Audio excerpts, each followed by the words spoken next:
Welcome back and Merry Christmas. Last week we talked about why people cheat. For example, they cheat because they're bored, lonely, this, that, and the other. And this time we're going to talk about how different cultures react to cheating. Let's start off with African Americans or just Americans in general, so white people as well. So according to some research that I did, so on divorce websites and Huffington Post, one of the top 5 reasons for divorce was because of infidelity. And I feel like with the American culture, it is encouraged to rely on the law to take care of your cheating, so on so. So that's very reliable, I guess. And then when it comes to short-term relationships, the survey that I took 3 months ago, people responded that they leave the relationship, and then there's the other half that stays to retaliate, and cheat back and stuff. So most of the time people leave.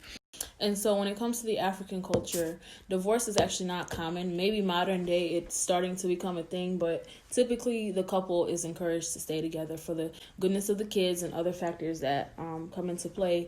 But typically there is no divorce. And most of the time the men are the ones who are doing the cheating, and the women just have to deal with it because other factors contribute to the reason for why they stay. So if it were vice versa and the woman were to be cheating, the consequences would be off the roof. They would probably be killed because that's how serious it is. And this is certain parts, because in fact, certain tribes and countries in Africa actually encourage polygamy, which is only beneficial to the man, of course.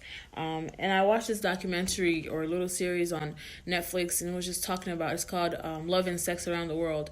And it was an interview of a woman in West Africa in the country of Ghana. And she was just admitting to the fact that she was a mistress, and she was very proud of it. I think she's actually even an actress. And how the wife to that guy that she was sleeping with knew about her, but they just lived harmoniously. So, Then lastly, with the Asian culture, I haven't really learned enough about how relationships work in Asia, but with the same documentary that I watched, they were interviewing a woman, and she happened to have a boo thing off to the side, even though she was married. And her explanation was they don't really show affection in the relationship. And so her husband was not aware that she was cheating, because she clearly was cheating. And it was just okay for her to have an outside relationship because she wasn't getting anything in her actual marriage. So that's it. Thanks for coming to the TED Talk. Next week, we will talk about the factors that contribute to why people stay in relationships, long and short term.